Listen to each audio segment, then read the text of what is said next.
नमस्कार दोस्तों, मैं विनोद चाहर GSBT क्लासेज में आपका स्वागत करता हूँ। हमने कल व्याकरण के बारे में बात की थी, हिंदी भाषा के बारे में बात की थी। उससे आगे हम उस पॉइंट को बढ़ाते हैं। हमने हिंदी के इतिहास के बारे में बात की थी, हिंदी का इतिहास क्या है। उसके बाद में उसको कालक्रम में विभाजित किया था, कालखंड उसका बताया था। उसके बाद में हमने बात की थी भाषा की परिभाषा की बात की थी। अब हम उससे आगे बढ़ते हैं। कल सबसे अंत में हमने भाषा के रूपों पर बात की थी, भाषा के रूपों तक हमने पढ़ लिया था। अपना पॉइंट था हिंदी भाषा और इसका सामान्य परिचय। ये था हिंदी भाषा का सामान्य परिचय, इसके बारे में हम पढ़ रहे थे। तो अपनी बात हुई थी कि ये जो भाषा है, इस भाषा के कितने रूप होते हैं। भाषा के 3 रूप होते हैं, यहाँ तक हमने पढ़ा था। और 3 रूप कौन कौन से होते हैं? पहला होता है मौखिक रूप। पहला कौन सा होता है? पहला होता है मौखिक रूप, दूसरा होता है लिखित रूप, दूसरा होता है लिखित रूप, और तीसरा होता है सांकेतिक रूप। तीसरा होता है सांकेतिक रूप। तो दोस्तों, हमने यहां तक बात की थी कि 3 रूप होते हैं, मौखिक रूप, लिखित रूप और सांकेतिक रूप। अब इससे आगे बढ़ते हैं हम। ये माध्यम है अपने विचारों को प्रकट करने की। बात यही हुई थी कि विचारों के आदान प्रदान का जो माध्यम होता है वो क्या कहलाता है? वो भाषा कहलाता है। हम अपने विचार प्रकट करते हैं, किसी के सामने बोलकर करते हैं, किसी के सामने लिखकर करते हैं, या कभी कभी हम संकेतों के माध्यम से समझाते हैं। अब बात यहाँ पर यह है कि सबसे कठिन रूप कौन सा होता है इनमें, और सबसे इजी रूप, सबसे सरल रूप कौन सा होता है? देखिए, सबसे जो इजी रूप होता है, सबसे सरल रूप जो होता है वो कौन सा होता है? वो होता है मौखिक रूप। मौखिक रूप होता है वो सबसे सरल रूप होता है। अब कि मौखिक रूप सबसे सरल रूप कैसे होता है? तो देखिए, कोई भी बात है, हम किसी के सामने अपने जो भी विचार रखने होते हैं हम तुरंत रख देते हैं मुंह से बोलकर। अब उसमें ये जरूरी नहीं है, इसमें हम कोई भी बात कहें, वो पढ़ा लिखा व्यक्ति है वो भी आसानी से समझ सकता है, और जो अनपढ़ है वो भी आसानी से समझ सकता है। इसलिए ये सरल रूप है। अब बात करें सबसे कठिन रूप की, तो सबसे कठिन रूप कौन सा है? देखिए, अब अपने सामने 2 हैं, एक तो लिखित रूप है और एक सांकेतिक रूप। इनमें से सबसे कठिन रूप कौन सा है? तो देखिए, इनमें से सबसे कठिन रूप की बात करें तो सबसे कठिन रूप कौन सा है? सांकेतिक। सांकेतिक जो भाषा है वो सांकेतिक भाषा सबसे कठिन भाषा है। सांकेतिक भाषा सबसे कठिन भाषा है। अब के बीच में रह गई लिखित भाषा, लिखित रूप है इसका, ये रह गया। तो फिर ये कैसा होता है? तो ये देखो, ये सबसे सरल है, ये सबसे कठिन है, ये रह गया कहां पर? बीच में। तो ये न तो कठिन है और न सरल है, और वैसे कहें तो ये कठिन भी है और सरल भी है। तो हम इसको क्या कहेंगे? इसको सरल भी कह देंगे और इसको कठिन भी कह देंगे। यानी ये रूप जो है ये सरल भी है, ये कठिन भी है। मौखिक रूप है वो सबसे सरल रूप है, लिखित रूप है वो सरल और कठिन दोनों हैं, और सबसे कठिन कौन सा है? सांकेतिक। अब बात यह है कि लिखित है वो सरल और कठिन कैसे हो सकता है? देखिए, इसमें होता क्या है, हम कोई भी बात कहेंगे इसमें तो क्या करेंगे? लिख कर कहेंगे। अब लिख कर कहेंगे तो जो व्यक्ति पढ़ा लिखा है, जो व्यक्ति साक्षर है, वो तो इस बात को समझ जाएगा। लेकिन क्या जो निरक्षर व्यक्ति है वो समझ पाएगा? जो व्यक्ति पढ़ा लिखा नहीं है, क्या वो समझ पाएगा? नहीं समझेगा। इसलिए जो साक्षर व्यक्ति है, उस साक्षर व्यक्ति के लिए तो ये कैसा है? सरल है। उस साक्षर व्यक्ति के लिए तो ये सरल है। लेकिन जो व्यक्ति निरक्षर है, जो व्यक्ति निरक्षर है, उस निरक्षर व्यक्ति के लिए ये कैसा हो गया, ये कठिन रूप हो गया। उस निरक्षर व्यक्ति के लिए ये कैसा रूप हो गया, कठिन रूप हो गया। तो बताओ सरल और कठिन दोनों हुए कि नहीं हुए, दोनों हो गए। साक्षर व्यक्ति के लिए सरल रूप है और निरक्षर व्यक्ति के लिए कठिन रूप है। जबकि मौखिक रूप है उसमें साक्षर भी उस बात को आसानी से समझ जाएगा और निरक्षर भी उस बात को आसानी से समझ जाएगा। अब तीसरा रूप है सांकेतिक, और यह सबसे कठिन माना जाता है। कैसे माना जाता है, देखो इसमें सारी की सारी बात जो बताई जाती है वो किस रूप में बताई जाती है, वो बताई जाती है संकेत के रूप में। कोई भी बात कहेंगे तो वो सांकेतिक भाषा में संकेत के रूप में कहेंगे, बिना संकेत के उसको नहीं समझाया जा सकता। संकेत के रूप में वो बात कहेंगे। अब कि संकेत के रूप में कैसे कहेंगे, तो देखिए कोई भी बात हम कहते हैं तो उससे पहले संकेत करेंगे, उसके साथ में संकेत करेंगे। कई बार हम करते हैं कि इशारों में कोई बात समझाते हैं, इशारों में समझाते हैं। अब कुछ बातें ऐसी हैं जो आप समझ जाएंगे, लेकिन कई बार इस प्रकार की स्थिति बनती है कि आप नहीं समझ सकते। जैसे मान लो आप किसी कार्यक्रम में गए, मान लीजिए आप किसी भी कार्यक्रम में गए, उस कार्यक्रम में आपने जाकर वहां पर उस कार्यक्रम को देखा, उस प्रोग्राम को देखा, और वो कार्यक्रम है, वो कार्यक्रम आपको बहुत अच्छा लगा, कार्यक्रम वो आपको बहुत अच्छा लगा, आप उससे प्रभावित हुए और प्रभावित होकर आपने क्या की, ताली बजाई। आपने क्या किया, ताली बजाई, आपने ताली बजाई। अब देखो मैं 3 प्रकार से आपको ताली बजाना बताता हूं कि 3 जगह आप ताली बजाएंगे, लेकिन हर बार उसका संकेत कैसा होगा, अलग होगा, हर बार वो संकेत अलग होगा। अब यहां पर आपने वो ताली बजाई, किस कारण बजाई, क्योंकि ये जो कार्यक्रम था, कार्यक्रम से आप प्रभावित हुए, कार्यक्रम आपको बहुत अच्छा लगा, इसलिए आपने ताली बजाई। दूसरी बात, आप कहीं रास्ते से जा रहे हैं और आपने कुछ इस प्रकार का देखा कि आप अचंभित हो गए, आश्चर्यचकित हो गए, या आप जा रहे हैं और जाते जाते आपको कुछ अजीब सा घटनाक्रम दिखाई दिया, तो अपने आप आपके हाथ हैं वो जुड़ जाते हैं और ताली बजने लग जाती है, ताली बज जाती है।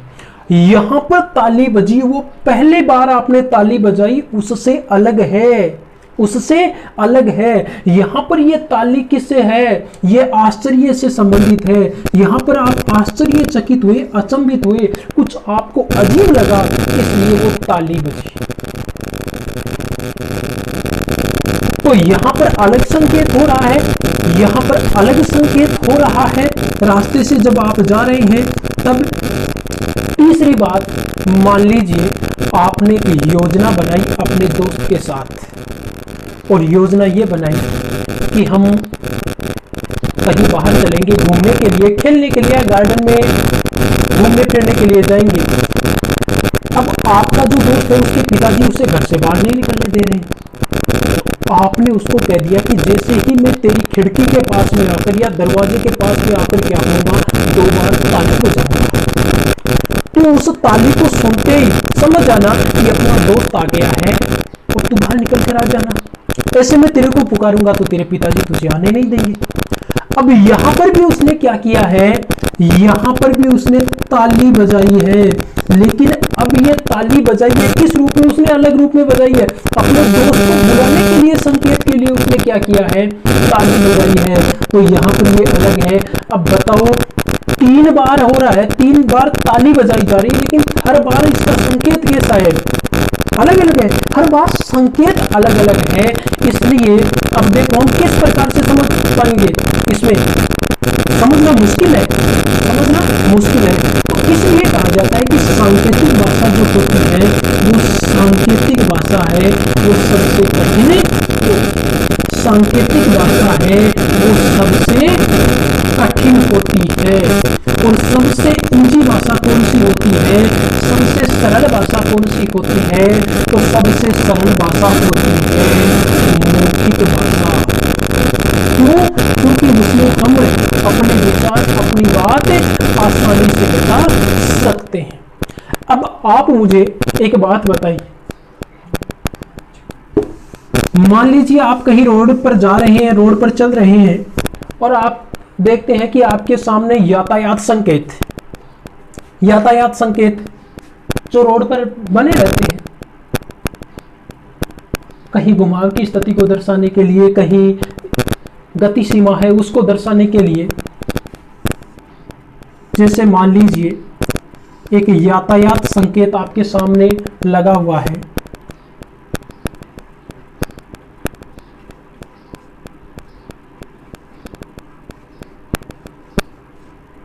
इस प्रकार से लगा हुआ है। बताइए ये कौन सी भाषा है? बताइए ये कौन सी भाषा है? लिखित भाषा है, मौखिक भाषा है या सांकेतिक भाषा है? ये लिखित भाषा है,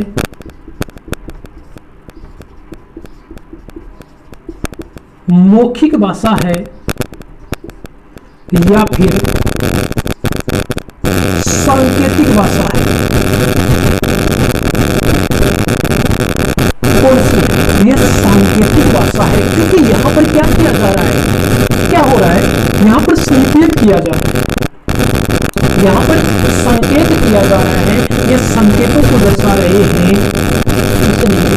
संकेत है, दोनों तरफ का रास्ता है, दो तरफा रास्ता है, आने के लिए और जाने के लिए, आने और जाने दोनों के लिए इस रास्ते का प्रयोग किया जा सकता है। ये संकेत किया जा रहा है, इसलिए कैसी भाषा है? ये सांकेतिक भाषा। अब देखिए इसी प्रकार से पुलिस का सायरन बजता है, पुलिस का सायरन बजता है, या जो पुलिस वाला है वो सीटी बजाता है, ट्रैफिक पुलिस वाला है, यातायात पुलिस कर्मी है, जो चौराहे पर खड़ा रहकर सीटी बजाता है, या जो गाड़ी चल रही है, आप रास्ते से जा रहे हैं और पीछे से गाड़ी आ रही है, वो गाड़ी क्या करेगी? हॉर्न बजाएगी, वो गाड़ी हॉर्न बजाती है। बताओ ये किस प्रकार की भाषा है? ये कैसी है? मौखिक है, लिखित है या सांकेतिक है? बताओ।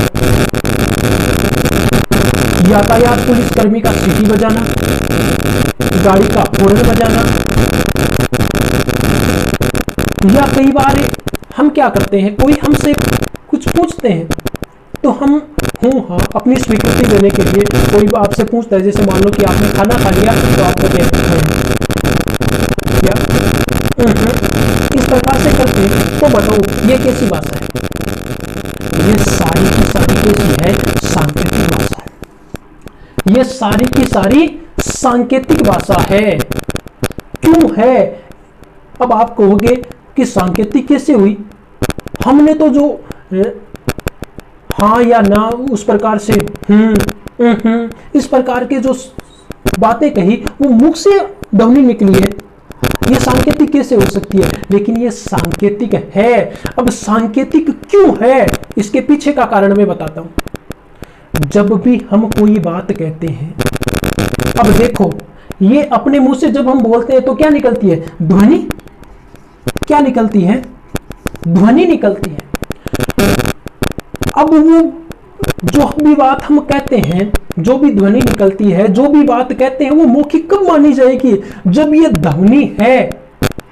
जो ध्वनि है, ये ध्वनि किस रूप में होगी? किस रूप में होगी? देखो इसके भी दो रूप होते हैं, एक तो सार्थक, एक निरर्थक। अब हमने कह तो दिया या लेकिन इसमें हो क्या रहा है? इसमें ये कोई स्पष्ट ध्वनि नहीं आ रही है, इसकी सार्थक ध्वनि नहीं है, ये कोई सार्थक ध्वनि नहीं है, इसका सही तरीके से उच्चारण नहीं हो रहा, सार्थक रूप में इस ध्वनि का उच्चारण नहीं हो रहा है। और जहां पर स्पष्ट रूप में या सार्थक रूप में ध्वनि का उच्चारण नहीं होता है, वहां पर वो रूप किस रूप में माना जाता है? सांकेतिक रूप में ही माना जाता है। इसलिए जो हॉर्न की आवाज आती है, हॉर्न की आवाज, उसे हम किस रूप में मानेंगे? सांकेतिक रूप में ही मानेंगे। या पुलिस वाला जो सीटी बजाता है, यातायात पुलिसकर्मी जो सीटी बजाता है, वो भी किस रूप में आएगी? सांकेतिक भाषा के रूप में ही आएगी। तो बात अपनी ये हुई कि भाषा है, इसके जो 3 रूप होते हैं, इनमें सबसे इजी रूप, सबसे सरल रूप कौन सा होता है और सबसे कठिन रूप कौन सा होता है? तो सबसे सरल रूप इसका कौन सा होता है? मौखिक रूप या मौखिक भाषा। और सबसे कठिन रूप कौन सा होता है? सांकेतिक भाषा होता है। ठीक है, अब आगे देखते हैं। अब देखिए, अब हम बात करते हैं भाषा की विशेषताएं। भाषा की विशेषताएं भी होती हैं। भाषा की क्या क्या विशेषताएं होती हैं?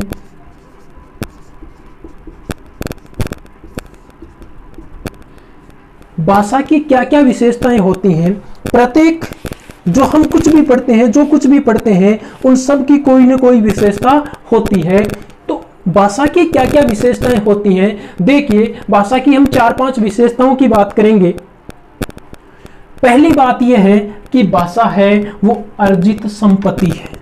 पहली विशेषता क्या है? पहली विशेषता है कि भाषा अर्जित संपत्ति है। कैसे भाई भाषा अर्जित संपत्ति? कैसे भाषा को हम अर्जित करते हैं, भाषा को हम प्राप्त करते हैं? ऐसा नहीं है कि भाषा हमें जन्मजात मिलती है। भाषा जन्मजात नहीं मिलती है। भाषा जन्मजात नहीं मिलती है। भाषा को हम अर्जित करते हैं, भाषा को हम प्राप्त करते हैं। और किस प्रकार की भाषा आगे हम बोलते हैं, किस प्रकार की भाषा है, उसको अपने व्यवहार में लाते हैं, वो अपने ऊपर निर्भर करता है। अपने ऊपर निर्भर करता है, अपने परिवार पर निर्भर करता है, अपने परिवार पर निर्भर करता है कि जब हमने जन्म लिया, ये पहली बात यह है कि ये जन्मजात नहीं होती है। कैसी होती है? अर्जित होती है। हम जन्म लेते हैं, उसके बाद में अपने परिवार वाले किस प्रकार का व्यवहार करते हैं, किस प्रकार की भाषा बोलते हैं, वैसी भाषा ही तो हम सीखेंगे ना, वैसी भाषा सीखेंगे। तो वो भाषा हमें कहां से प्राप्त हो रही है? अपने परिवार से। अपने परिवार से प्राप्त हो रही है, उसको अर्जित कर रहे हैं हम।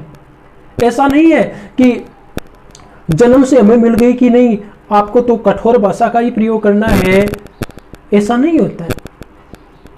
अपने परिवार का जिस प्रकार का व्यवहार होता है, अपना अड़ोस पड़ोस जिस प्रकार का होता है, अपनी मित्र मंडली का व्यवहार किस प्रकार का होता है, वो किस प्रकार की भाषा प्रयोग में लेते हैं, उन सब पर निर्भर करता है। और उसी आधार पर हम क्या करते हैं? उस भाषा को प्राप्त करते हैं। और वो भाषा अपनी व्यवहारिक भाषा होती है। वो व्यवहारिक भाषा होने के कारण उसे कैसा बताया गया है? उसे अर्जित संपत्ति बताया गया है। दूसरी विशेषता इसकी यह है कि यह सामाजिक प्रक्रिया है। कैसी प्रक्रिया है? यह सामाजिक प्रक्रिया है। मैंने अभी अभी बात आपको बताई है कि हम समाज में जिस प्रकार के समाज में रहते हैं, हम जिस प्रकार के समाज में रहते हैं, जिस प्रकार की भाषा अपने समाज में बोली जाती है, हम उस प्रकार की भाषा है, उस भाषा का प्रयोग करते हैं। तीसरी विशेषता की बात करें तो ये इसकी सबसे बड़ी विशेषता है कि ये इसका अंतिम स्वरूप नहीं है। क्या नहीं है?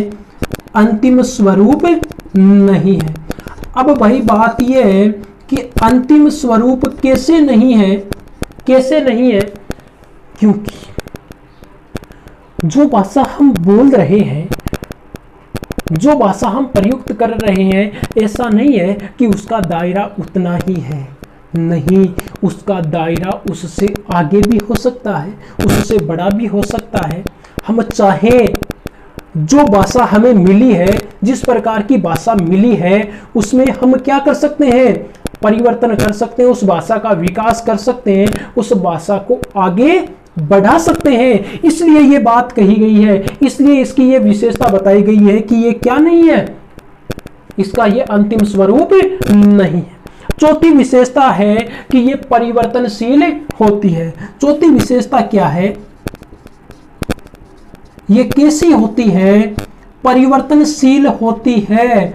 अब बात देखो, परिवर्तनशील होती है, ये यहीं से आ रही है, अंतिम स्वरूप नहीं है। अब जब अंतिम स्वरूप नहीं है तो हम क्या कर सकते हैं? इसमें परिवर्तन कर सकते हैं। अंतिम स्वरूप नहीं है, इसके स्वरूप को बदल सकते हैं, तो जाहिर सी बात है, निश्चित सी बात है कि परिवर्तन होगा इसमें, इसलिए कैसी होती है, ये परिवर्तनशील होती है। पांचवी इसकी विशेषता है मानक स्वरूप। कौन सी है पांचवी विशेषता? पांचवी विशेषता है मानक स्वरूप। देखिए दोस्तों, हिंदी भाषा का मानक स्वरूप है, हिंदी भाषा का मानक स्वरूप है, क्योंकि हिंदी भाषा की खुद की लिपि है। और हिंदी भाषा की लिपि कौन सी है? देवनागरी लिपि।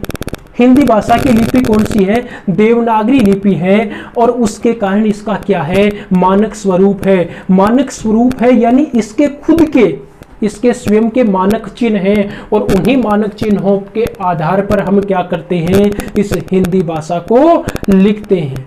इसकी अंतिम विशेषता है, हिंदी भाषा की अंतिम विशेषता है, ये कठिन से सरल की ओर। ये कैसी है? ये कठिन से सरल की ओर है, कठिनाई से सरलता की ओर हमें ले जाती है। छठी विशेषता है कठिन से सरल की ओर।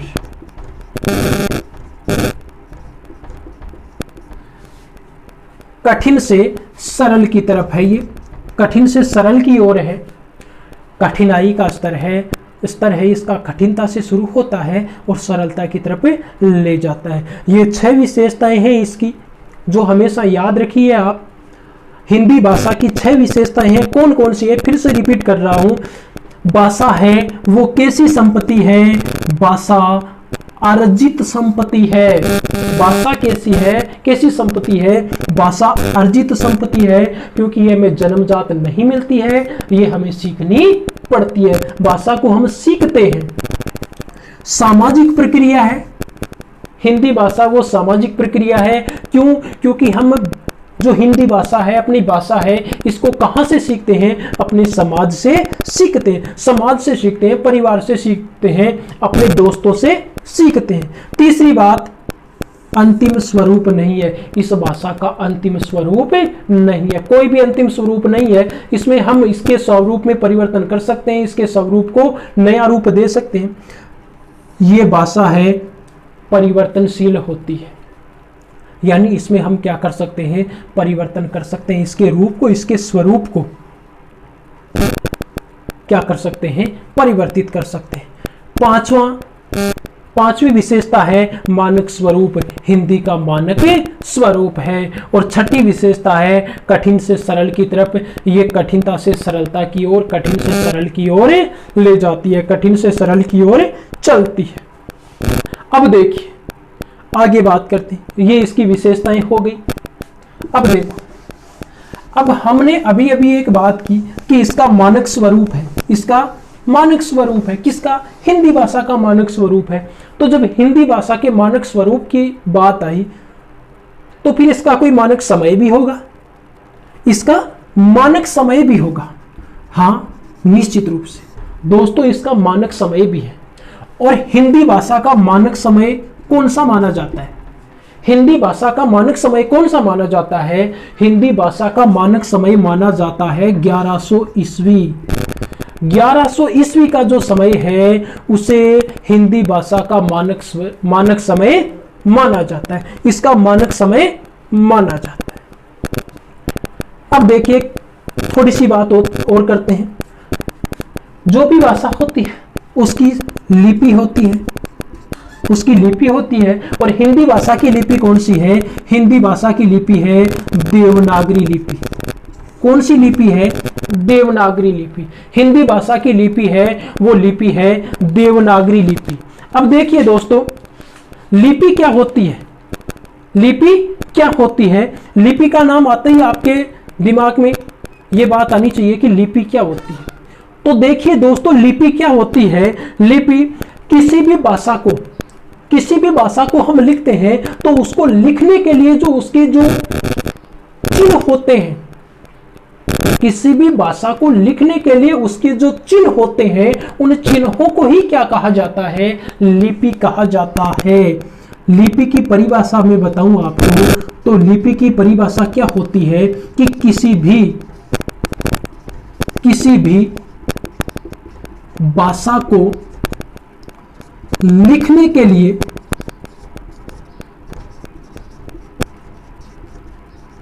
जो चिन्ह होते हैं,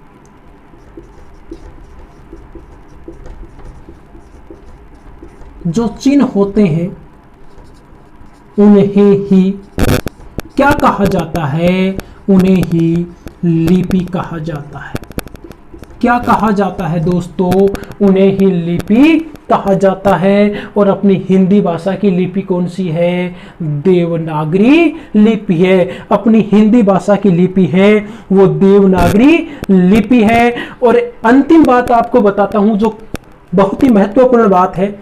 ये जो देवनागरी लिपि है, अपनी हिंदी भाषा की जो लिपि है देवनागरी लिपि, इस देवनागरी लिपि की उत्पत्ति कहां से हुई है?